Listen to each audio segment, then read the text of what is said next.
All right, good afternoon. Thank you everybody for joining. We see participants streaming in. We'll give it just about 30 seconds for all to join and we'll get underway.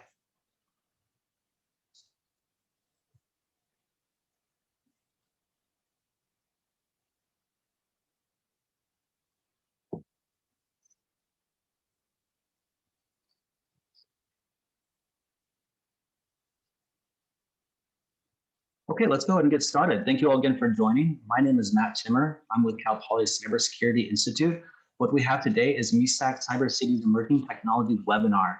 The partner city is San Luis Obispo. So thank you to MISAC for another webinar. So an overview for the webinar, some housekeeping notes. The topics today is on emerging technologies. We do have a fantastic panel put together in which we'll have some conversation on various topics. And indeed, there is time towards the end of the webinar for audience Q&A. If you could please drop your questions for the Q&A into the Q&A feature of the Zoom webinar. It should be available in the Zoom webinar bar below. So drop that question in there. The panelists will confirm for about 40 minutes. We have 10 minutes for Q&A at the end. The webinar will be recorded and it will be posted to our CCI YouTube channel. You'll see a QR code momentarily with a link to that.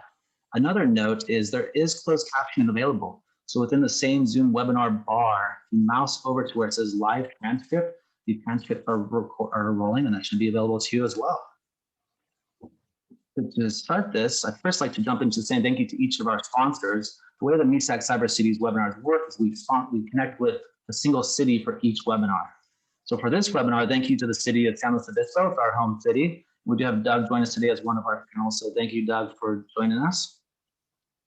With a CCI, that's my home base as well. A couple of highlights here. We do have a new website, so please head on over and take a look at the cci.calpoly.edu. Fantastic new training portal, upcoming events.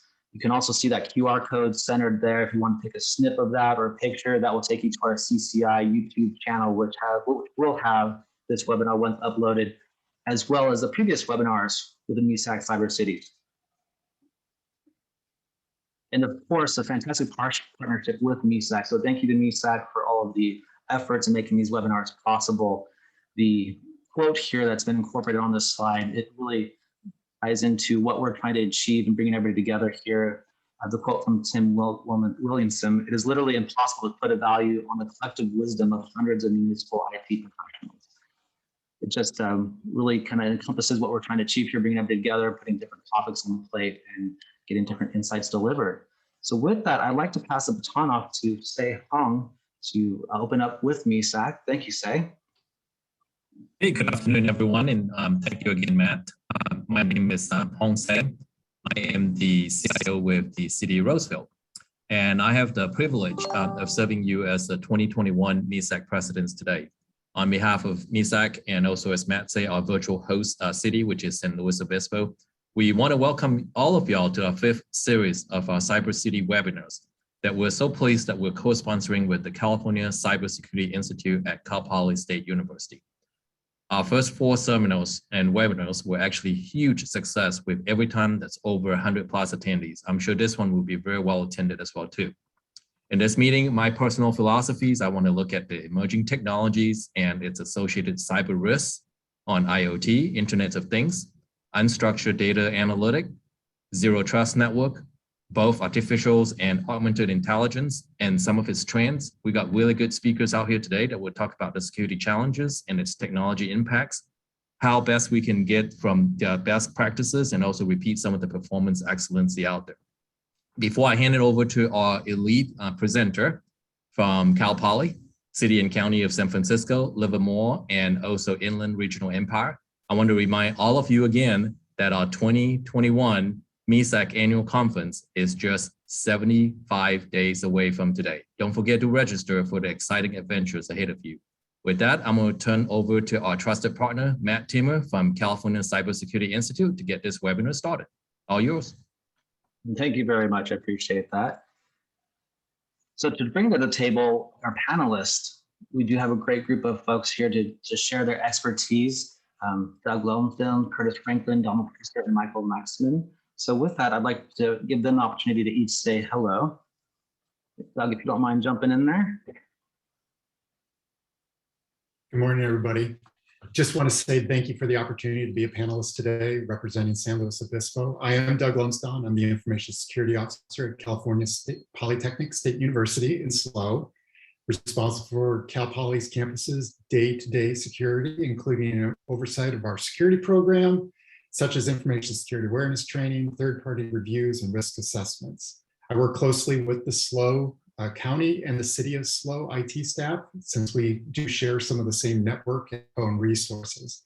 I've got 29 years of experience in the military.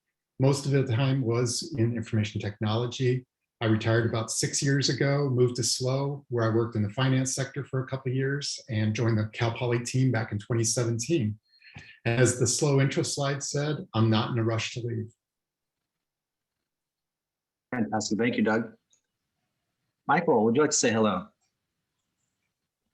Thank you for having me here. I appreciate the opportunity to talk to all of you. I'm Mike Maxman. I'm the city CISO for City and County of San Francisco. I'm glad to participate here, and further the mission of MISAC.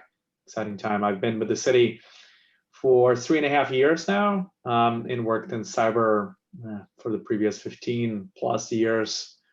Before that, we've got a big mission in San Francisco. As you can imagine, we just rolled out our New Year's cybersecurity training to 44,000 staff members and 50 plus departments, and continue to protect not just the city services, of course, critical to San Franciscans, but the largest San Francisco Bay Area.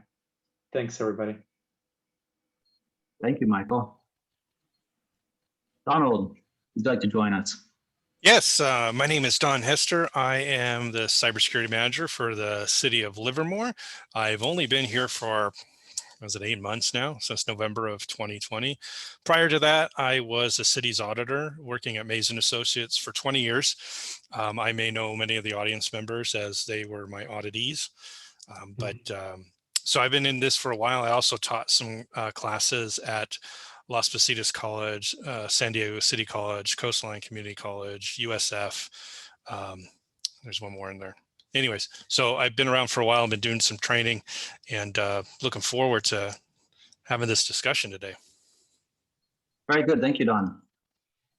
And Curtis, would you like to join us? Hey, good afternoon, everybody. I'm Curtis Franklin, and I'm the IT manager for Inland Regional Center. We provide case management services to developmentally disabled across the San Bernardino Riverside County. So we cover quite a bit of area, and have about just under 800 staff right now. Very good. Well, with that, that is our panel, and here are the topics that we'd like to dive into. So emerging technologies is indeed the focus for this MISAC Cyber Cities webinar, opening with a broad spectrum of IoT and Wi-Fi vulnerabilities. Don, would you like to cue us off and first dig into the Internet of Things and what your thoughts might be? Yeah, one of the things that I think is, we talk about emerging technologies, and I almost think that we should have said emerging technologies equals emerging threats, right? Because anytime there's a new technology, there's new threats related to it. And the struggle for us in cybersecurity is to keep up with that constant change, and things that are not traditional in IT. And when we look at Internet of Things, many of us have organizations, maybe you have smart classrooms that have devices in there that are now on the network. Here at the City Hall, I know we have conference room devices that connect into the internet. And the interesting thing with them is they're not capable of us installing anti-malware on, right? So the traditional ways that we have in the past tried to secure things doesn't necessarily work for those. And so, to kick it off, I was wondering what has been the impact, Doug, Michael, and Curtis, to your organizations with IoT? Has there been an impact to your organization, and how are you dealing with trying to maintain an inventory of IoT devices? I'll go ahead and talk real quick. Inventory of IoT devices. That is a pain point. When I was going through and putting together notes for this, I know of the IoT devices, and then there's some that I don't know of. Just last week, I saw an article talking about a bear was seen on campus. How did they capture that video? With a Ring doorbell that happened to be on our network. So knowing what's on our network is one challenge, right? You got to know what's out there so you can protect adequately. But we do know that we have IoT devices on campus. We actually have a segmented network for IoT devices, just so we can reduce that blast radius if something should get compromised or something needs to be patched or zero comes out, we can reduce that blast zone. I've got 21,000 students. Every one of them carry anywhere between 4 to 6 mobile devices that connect to our Wi-Fi. So we always have to think about them. We have close to probably 8,000 students that live in housing that have PlayStations, TVs, Xboxes, those smart devices that I won't say the names to, smartphones, tablets, Fitbits, watches, you name it, they're connecting to our network. And we've got to make sure that we protect them. We do have industrial type of IoT devices like rain sensors that are, water watching for rain when it randomly comes to California, and turns off our sprinklers. So we're saving water where we can. We're an agricultural school. I've got IoT devices on cows. We're monitoring where those cows are grazing so we can optimize their grazing patterns. We've got the girls, women's soccer team that wears them during practices so that the coaches can watch scrimmages after the fact, see how things were, where the placement of those students were. So the campus is rife with IoT devices, and it is a challenge.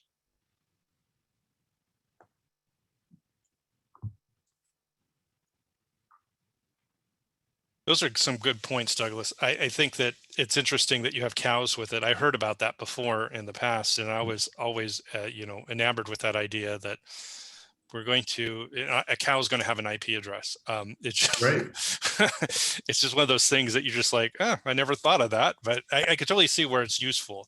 And I can totally see this challenge. And you had talked about still having that issue with the inventory and knowing what's on the network, but then also trying to segment it as much as possible so that, again, you kind of compartmentalize the damage, right?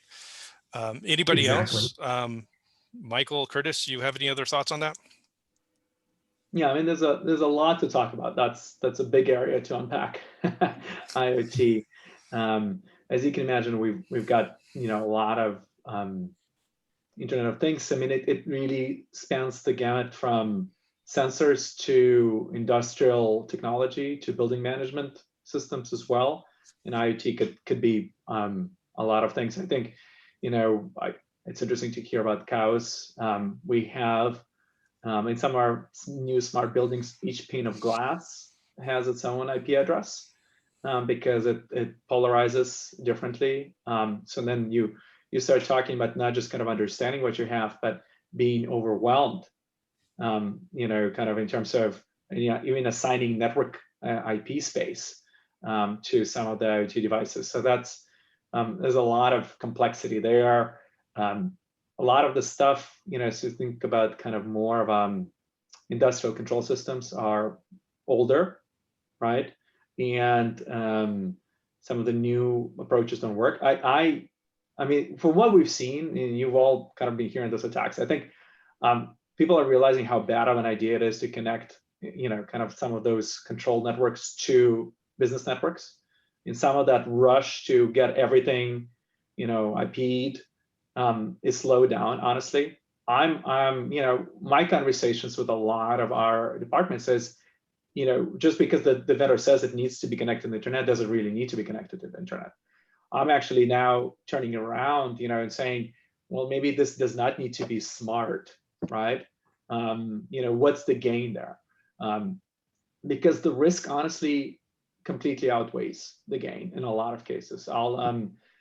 We've been challenged. So we have even, part of Department of Technology, but we have one of those, I don't know if you've seen SoftBank robot greeters that just kind of walks you in. And we had a hard time a couple of years back with that, with that thing, because so it runs Linux, pretty simple Linux in its kind of that powers the robot. But what we've known is, you could see some of those exploits on YouTube, is that people found all kinds of vulnerabilities in that SoftBank robot, right? So we talked to the company and we tell them, you have these vulnerabilities on your Linux, basically computer, that in this robot, it's publicly known.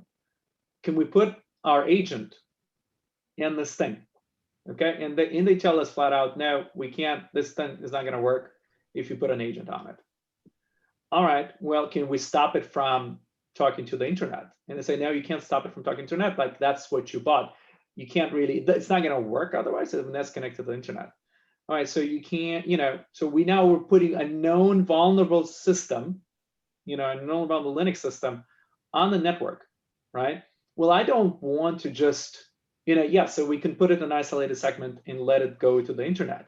But I know it's vulnerable, so at least it has to have at least some kind of firewall in front of it, right? So we can block known, attacks, because we asked them to patch and they said, well, we patch it every 6 months or so, right? That's our patching cycle. So it's just kind of, even as something simple as this, where we had direct engagement with the vendor, and they're basically saying, well, that's our model. We're an innovative new company in robotics. We don't have staff to do this cybersecurity thing for you. So that was interesting kind of experience with some of the IT. But beyond that, I think we in the city are also looking at sensors in a different perspective. And I'm involved. I'm part of our privacy and surveillance advisory board. Is sensors introduce privacy risks, right? And so we're evaluating IoT, new, whether it's cameras or different types of sensors, data collection, especially IoT, very much from a privacy perspective. And the city has taken one of the first, has really pushed one of the first privacy legislations at a local level in the country called Privacy First legislation. And there was a lot of new innovative stuff. And one of the things that really speaks to me is community involvement, and also the right to remain anonymous, which is not really kind of been talked to when we talk about privacy. When we think about privacy, we think about data that is collected being protected or not misused. But when we talk about it, it's also about the right not to have data collected about you in the first place. And so, for the right of people to assemble anonymously, to speak anonymously, to walk in the city streets anonymously, without being observed, without being monitored. And so we look at so the way that I'm starting to look at IoT is show me the value. In the past, 5 years ago, we were like, let's sensor up, let's get it out there. We'll figure out the use cases. We actually had a number of companies come to us and say, we'll put it for free. We don't have a use case. We'll figure it out. Let's just work together. I flipped completely in the last 5 years. Now, show me the business case. Show me the value that outweighs the security risk and the privacy risk of those sensors and IoT devices. And that's probably, it's really hard for me to say as a technologist. I've always been excited by technology, but that's really the reality right now, is that this really needs to be clear value shown and the risk considered.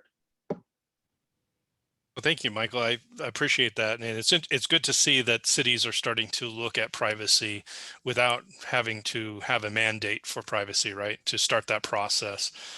Not sure if Curtis had anything to add on, but we wanted to kind of move on to the next topic of analytics, because we have so much to talk about.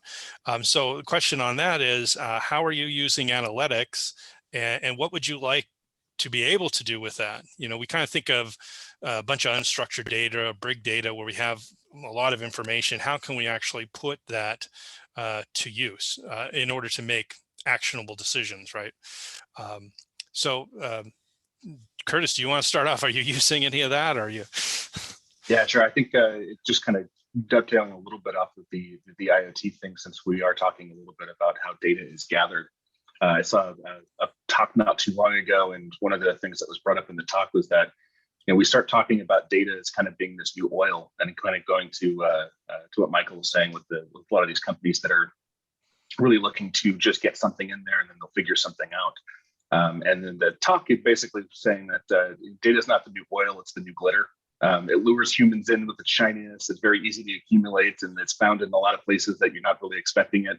It's almost impossible to get rid of, and nobody really anticipates the consequences, and they don't think that through when they start putting some of this stuff in. And I think when we start talking about analytics, what we're really looking at is what data are we collecting? Should we be collecting it to begin with? And then if we are collecting it, what are we collecting it for? And I think having a mindset of here's what our business use case is, or here's the reason that we're collecting this information. Are we collecting the right information, and what are we going to do with it? We're kind of late here at IRC into even looking at things like GIS. We don't have streets and sewers and things like that that would typically find a good GIS use case. But we still have an awful lot of information that is being collected about all of our population that we serve, and being able to accumulate some of that data and turn it into action items where we can take something and put it in front of an executive, put it in front of a director, put it in front of management and say, here's what we're seeing, and here's the information that we have, and here's what we think a good decision would be on whatever that topic might be, and structuring some of that data and taking it out of all these individual silos and really looking at integrating data from the top to the bottom. We don't have much as far as IoT goes necessarily that's generating a lot of analytics data that we might be looking at using or potentially not even having.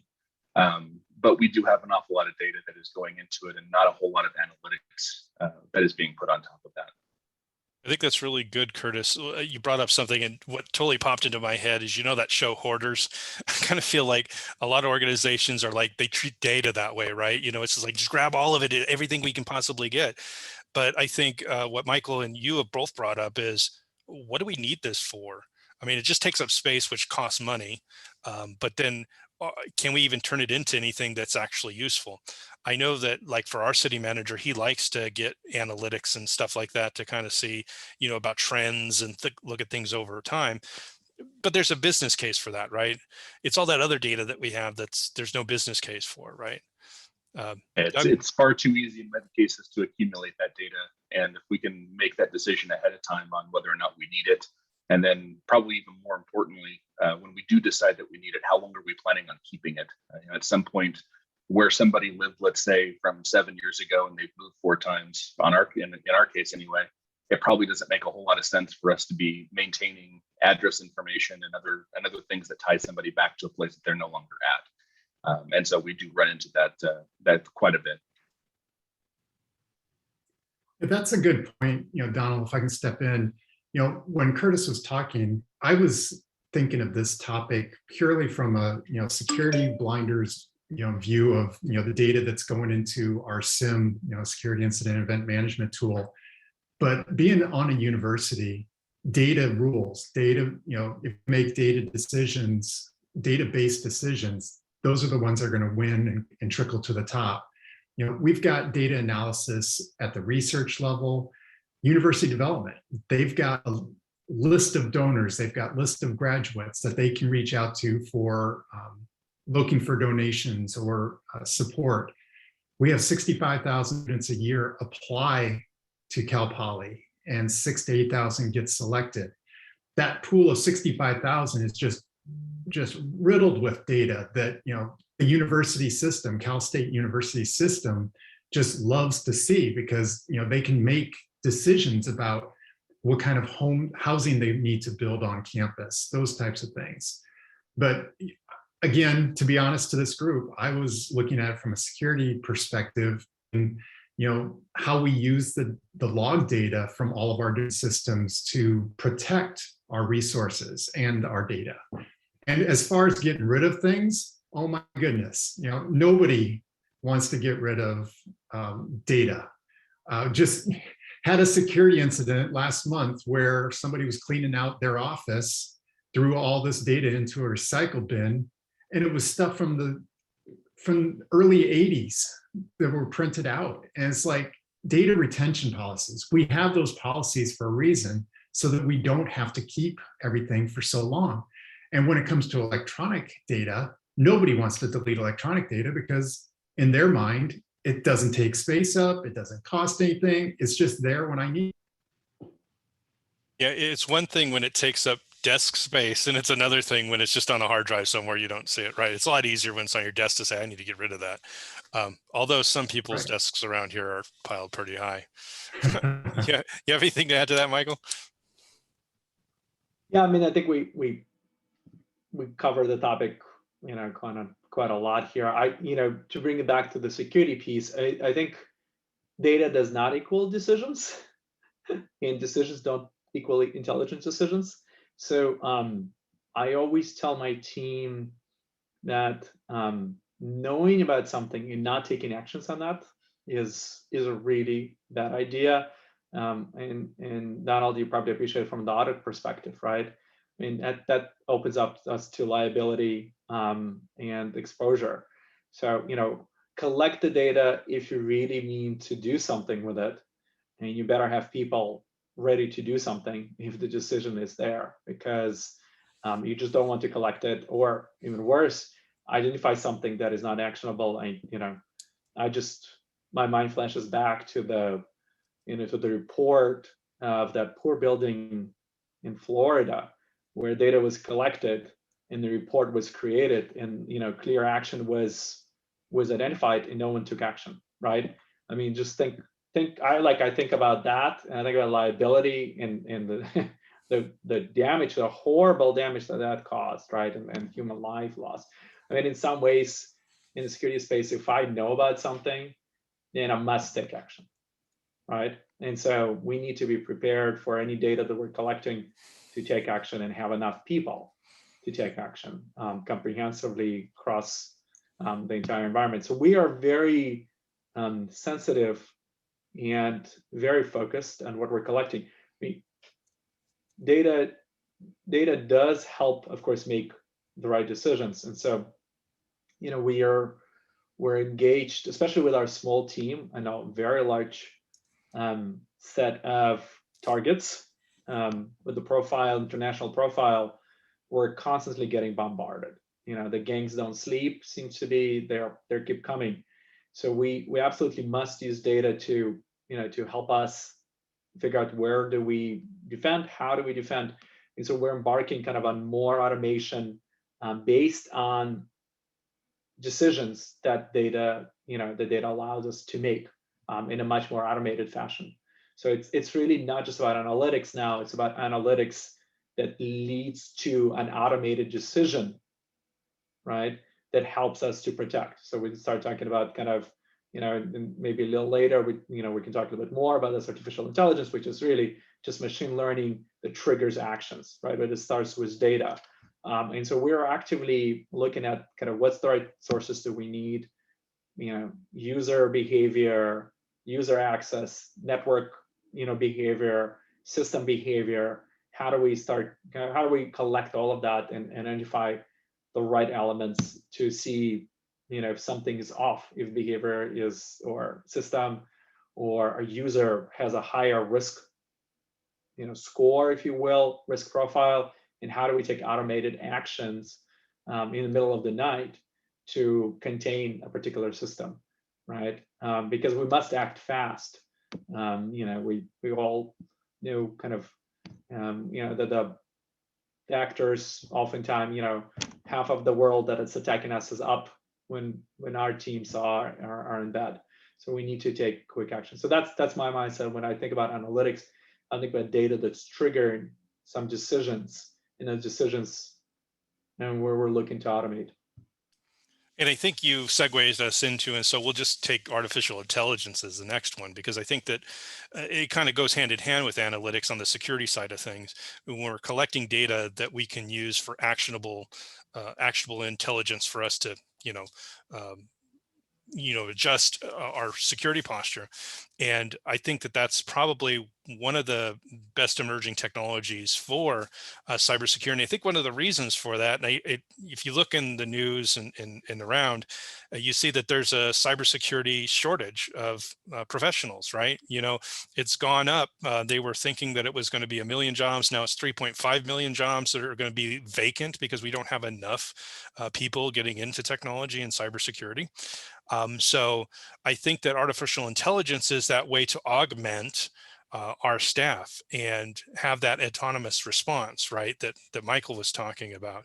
And so I'm wondering, are you guys looking at, in any of your agencies, are you looking at actually implementing any artificial intelligence, or have you, and how has it worked out for you?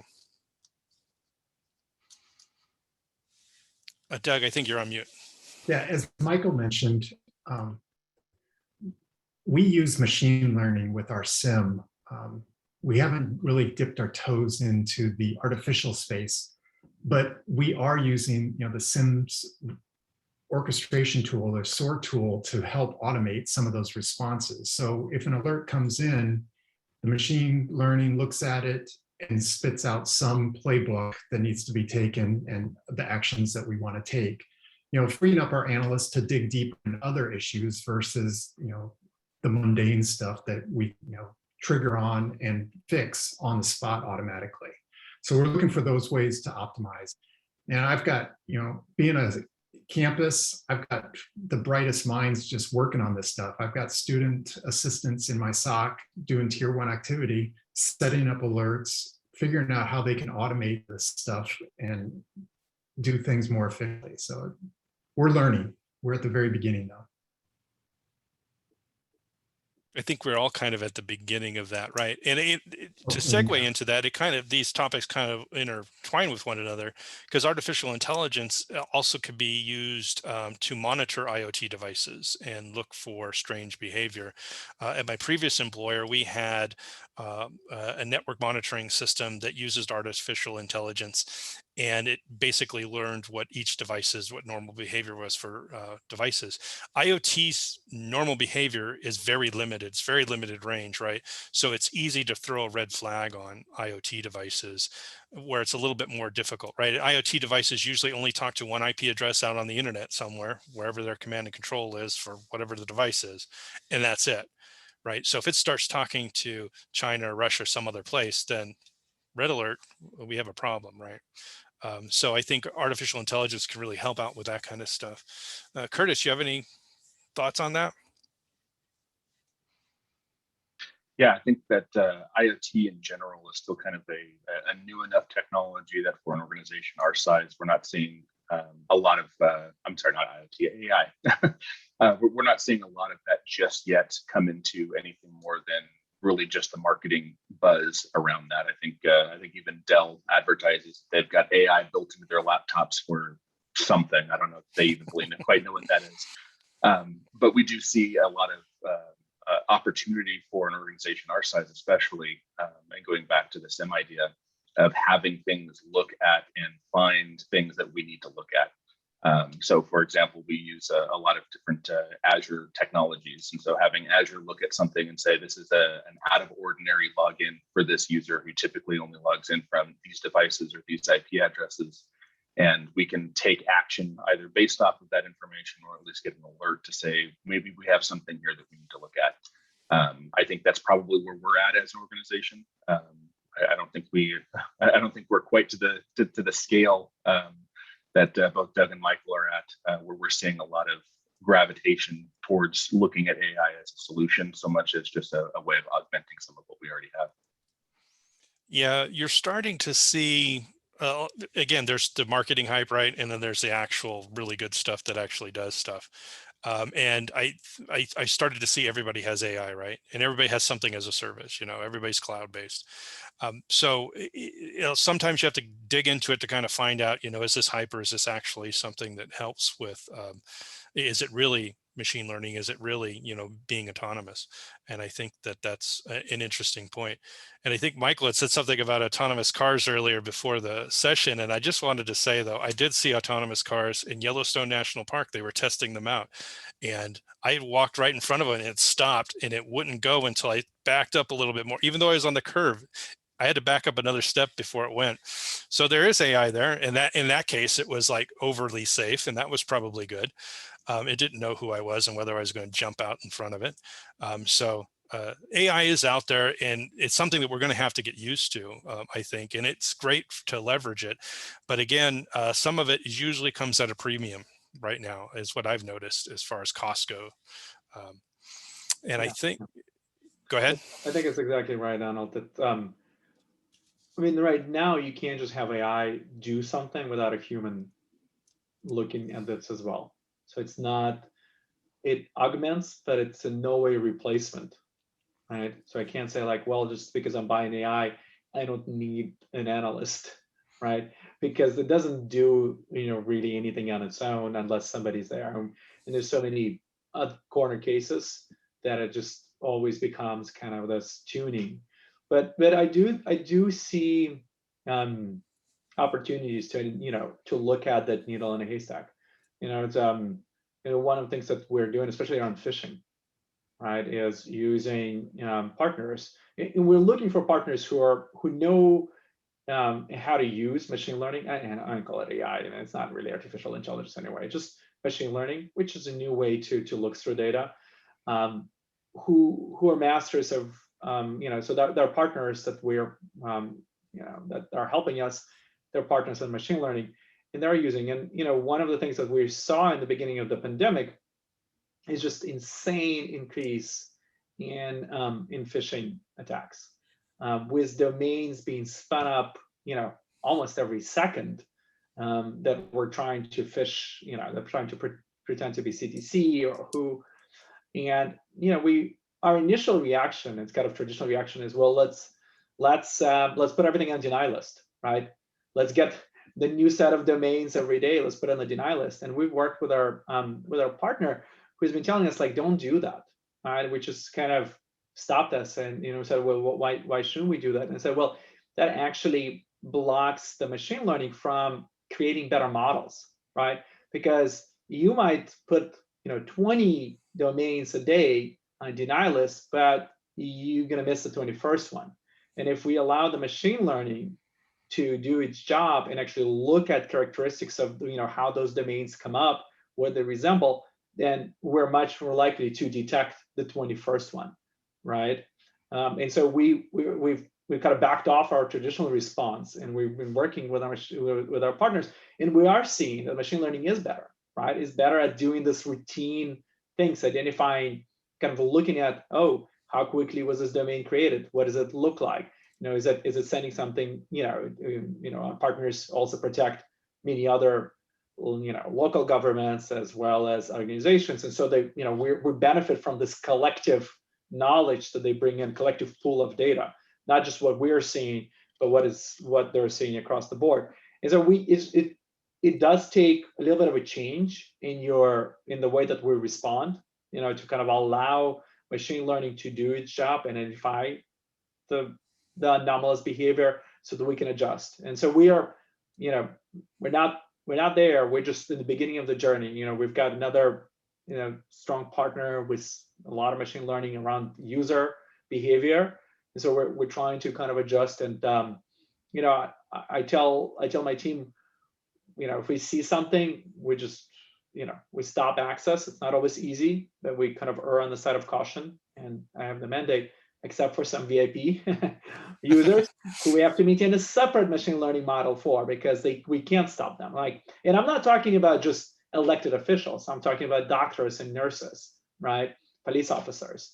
So we just, where our kind of model of, fail safe doesn't work, because if we stop them, something bad could happen, public safety. So we fail open in those cases. We might get an alert, but we allow them to continue doing the work they are. We just call, try to find them and do something else. So none of it is just you pay and you turn the key and it goes. Everything needs a human being. I agree with that. I know that we get alerts when people log in from different outside of the geographical region that they normally do. However, this last week when I was gone on vacation, I got a bunch of phone calls because everybody was saying, oh, it says I'm logging in Pennsylvania. Well, our ISP rearranged IP addresses. And so the geolocation wasn't showing here at City Hall, it was showing Pennsylvania, but it was our IP address. So, so yeah, the AI was able to say, hey, this is anomalous, but turned out it really wasn't anomalous. It was just the bad data that was put into it. So moving on to the next topic, zero trust mindset. I know that there's a lot of talk about zero trust too. It's kind of like when cloud first came out, it was kind of a nebulous concept. Nebulous cloud, get it? But it was not very solidified as to what it is. And I think zero trust is still kind of in that area where, yeah, we got a good idea philosophically about how it should run. But on the nuts and bolts side of things, there's still a lot of things that we're working out. And although there's a lot of vendors out there say, hey, we got a zero trust solution, I haven't seen one that's fully actually zero trust. So what are you guys doing with that? Are you still into using VPNs? Is that the way to go? And how do you move to, or are you moving towards this idea of zero trust? I'll just go ahead and take a stab at this. I think that from our standpoint, we do still utilize VPN. What we're finding though is that we're actually relying on that more for endpoint management than we are actual application access. I think as we've embraced the cloud more, to kind of go back to your reference there, we do see that doing things like conditional access and having not a VPN be the front door to access to some of our web applications, but instead to have either machine or user or heuristic analysis on activity to determine whether or not somebody is actually should be getting access to whatever this application is. I think works a whole lot better than just blanket VPN access. If you've got a compromised machine with VPN access, it's not really a whole lot of difference in most cases than a compromised machine sitting on the inside of your corporate network.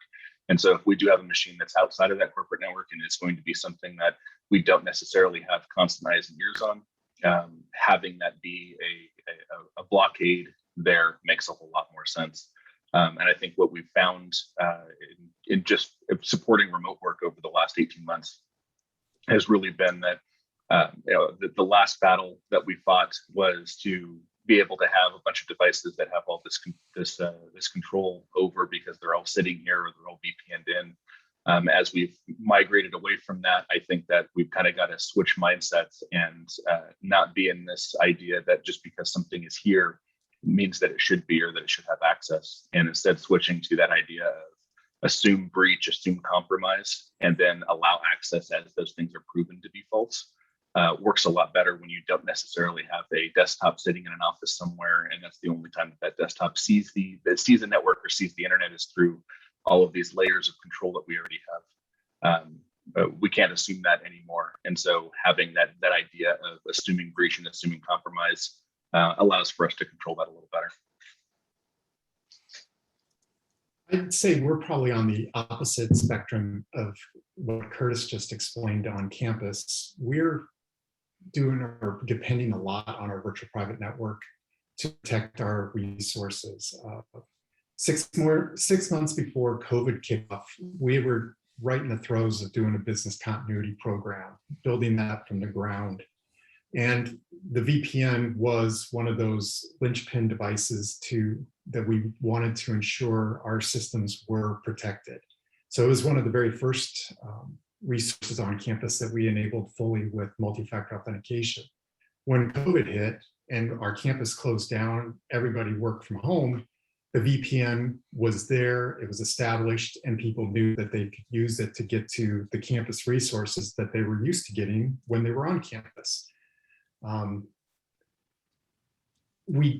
We're working on our identity and access management program so that we can, restrict access to various data based on the roles that the individual uses.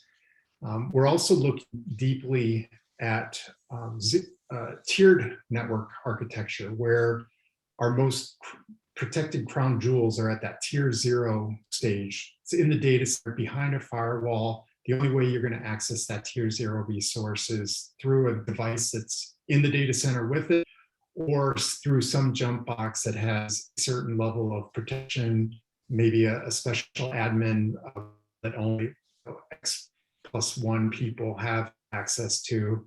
And we're looking at that implementation at Cal Poly. The zero trust, I'm still trying to get my head around it, what it is, and the SASE aspect of how you would actually implement it. We're still in that learning and discovery phase. Yeah, and just real quick, the topic of reducing risk. I look at that also as looking at all vendors and all the applications and all the devices that we're bringing onto the campus.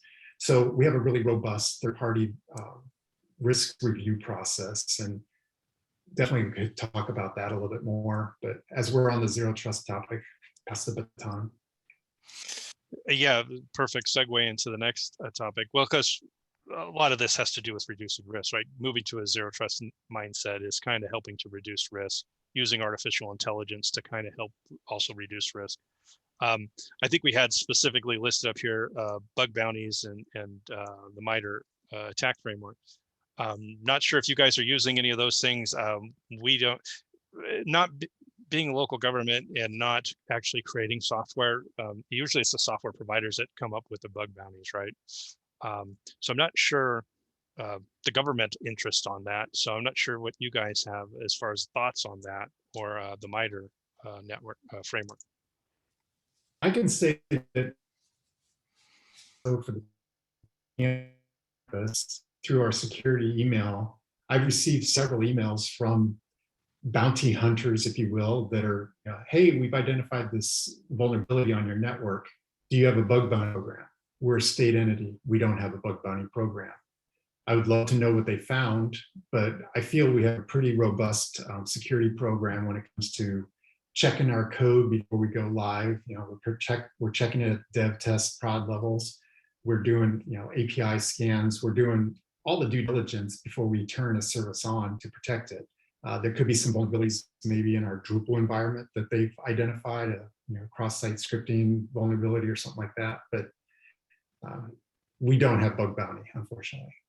This you bring that up because when one of the classes I was teaching, I think I was teaching Active Directory at one of the colleges, and one of my students is like, "Hey, did you know you can do this on a domain controller?" I'm like, "What do you mean you can do that? Look at this, I'm on this domain controller."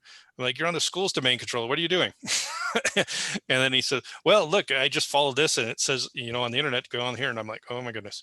So I'm like, "Okay, well, let's not touch that one. Let's try it on the ones that are here in class." Right after class, got on the phone, called IT, and said, "Hey, you got a problem." So that wasn't really a bug bounty, but that would be interesting, if somebody did find something to have that. But again, nothing we've done. I don't know if Curtis or Michael, if you've had anything along those lines. Yeah, nothing for me. Yeah, go ahead, Curtis. Nothing here. Yeah, we're not paying. I mean, maybe that's the future iteration, but we're not paying for people to come and report on how their government, is can be improved. I get that all the time. I get those emails, and some of them are really good. People just come in and say, "Hey, I found this," and we've taken several actions. So, when people found something, whether it was something that was posted accidentally that shouldn't have been posted on some of our websites, or issues that they found. I had obviously the federal authorities, but also private citizens and journalists come, contact me and say, "We were hearing this or we're seeing this," and But at the same time, we also subscribe to both the monitoring by CalSec and CISA, and they do the vulnerability scanning. They tell us if they're seeing any anything from malicious IPs attack, coming at us. They're telling us anything that's publicly facing, if they're seeing any vulnerabilities as well. So I get that from both the CalSec here in the state and from CISA, who's taken over from MISAC vulnerability scanning program.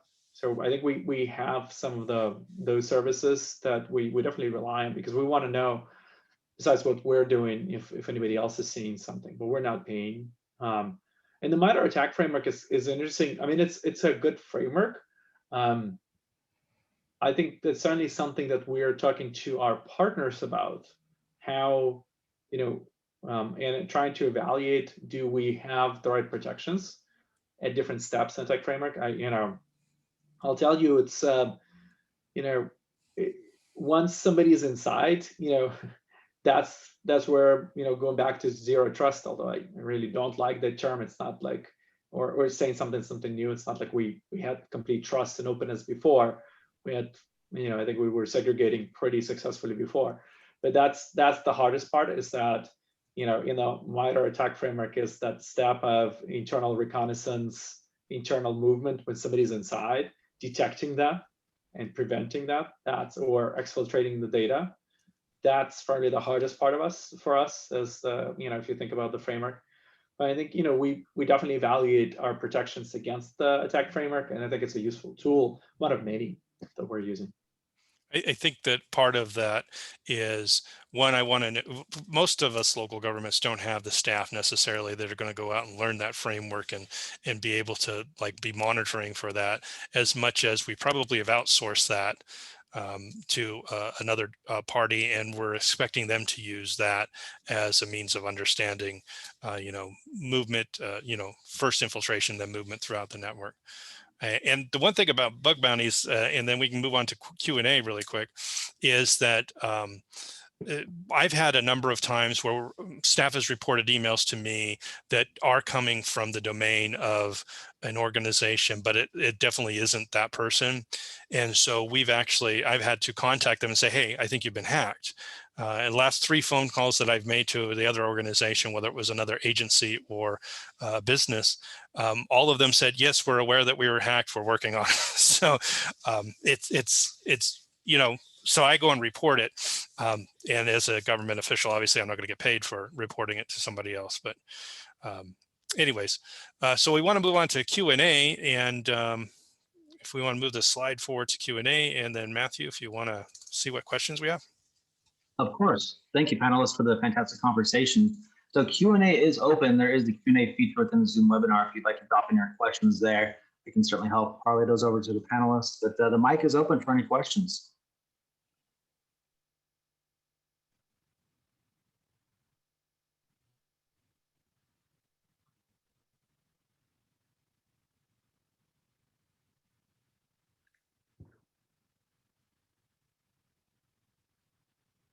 We answered them all. All right. I don't see any questions coming through quite yet. There was a resource shared within the chat, a link from Dragos on the Mitre attack and how that's used there. So I can sit and monitor any questions that might come through. Any closing thoughts, any comments on the topics that we didn't have time to cover there, panelists or any attendees? Well, I think that we've learned a lot today, and I think one of the things that's important that we remember is that we talked about each of these things for 8 to 5 minutes or whatever, and there's obviously a whole lot more that we could talk about: AI, analytics, privacy, which really wasn't one of our topics, but it really did become one of our topics, right? Because again, like Douglas said, we sometimes as security folks kind of think of it just as the security side of things. And privacy is a whole nother issue that we sort of have to, I was recently reading an article that said that privacy is a whole new set of skill set, and it's not necessarily, should not necessarily reside in cybersecurity, that privacy should be its own separate, part of the organization. So for a lot of local governments, getting cybersecurity, like City of Livermore, to have cybersecurity separate from IT, this is a major accomplishment. I don't know how long it's going to take us to say, okay, privacy needs to be in the next one. Very good. We do have a question from Richard pertaining to any information on the pipeline hack. If we had any, we couldn't share it.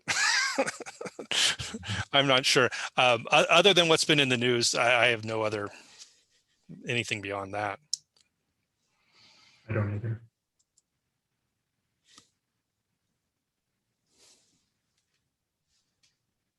Yeah, I was just gonna, thank Donald for moderating this for us and keeping us on track.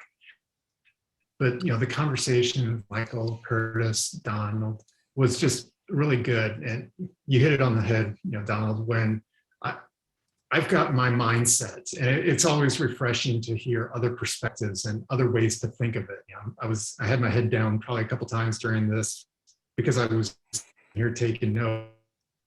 These are good things to think about.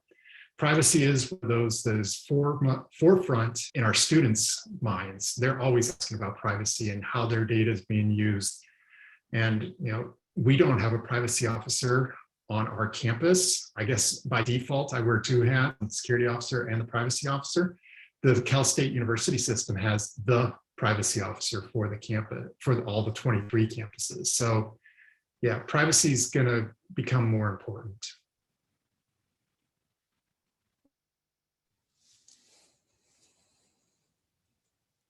Yeah, Fantastic. agreed on that. Go ahead. I don't know if there was another question. No, there was just a quick share of a resource here. A link dropped into the chat regarding the pipeline video for any attendees that might want to take a look at that. Yeah, and I agree with my fellow panelists. It's a pleasure to come and talk to you. I think privacy is going to be big. We talked about our reliance in a lot of ways on our suppliers. As local governments, we have a lot of suppliers and we have a lot of vendors. And I think as we get better and as we try to get our environment in better shape, the suppliers become such a critical part of the story. We've been focused very much on the risks that suppliers could present to us, and what we're seeing through the efforts. One thing that's coming clear is that a lot of business email compromise and other attacks, although we put steps on our side to stop them, because we're public entities and all of our vendors and suppliers are publicly known, they often get attacked, especially around construction, in other industries that haven't traditionally had strong cybersecurity. And so, we are at the start of a planning of a campaign to help our suppliers increase their cybersecurity. We need them to also be strong because they support us. And I think the first two key steps that can really help everybody, and we're seeing it's a big miss, is multi-factor on email and DMARC to help with spoofing of their domains. Email is the lifeblood of the way that we communicate with each other, with our suppliers. We've taken the step a while ago to make sure that all of our email is protected by multi-factor authentication. And after a long journey interrupted by COVID, at the end of the month, San Francisco is about to turn on full reject mode for DMARC.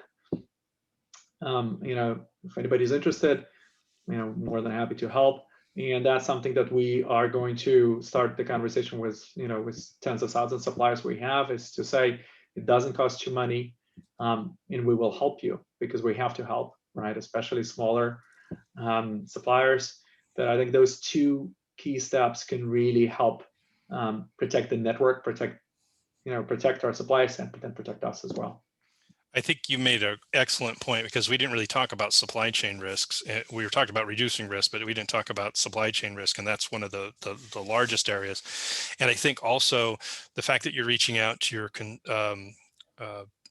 different vendors and suppliers and having that conversation with them. We've started having that conversation with all of ours.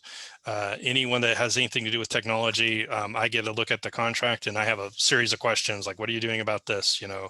Can I get your SSA 18? Those types of questions. But we're in the process of starting here at the city to actually roll out cybersecurity awareness to the public as well. And one of the things that we look at from that is if our public and our small businesses in the area are more secure, we're going to be more secure, right? Overall, if we get that area, those folks, because ultimately a lot of attacks may be coming from, compromised machines at local businesses, and they're the ones that we do business with, right? Or they contact us about getting permits or whatever. So we interact with those small businesses, but those small businesses have less cybersecurity expertise. And we just all heard, at the beginning of this, that there's a shortage of expertise. So I think it's great that you're looking at that from that point. And I think every city should also help their citizens be cyber safe as well. Very good. Well, thank you again to our panel and to all those joining. Their time is very much appreciated and insights shared. What we do have upcoming down the road is additional webinars. The MISAC Cybersecurity webinars will be focused next on legacy systems, ransomware, and IoT attacks, followed by phishing, fraud, and email threat hunting, and the convergence of space and cybersecurity. So thank you again for everybody's time. Have a fantastic day, and we will see you next time. Thank you. Thank you, everybody. Thank you. Yeah. Thanks, everybody.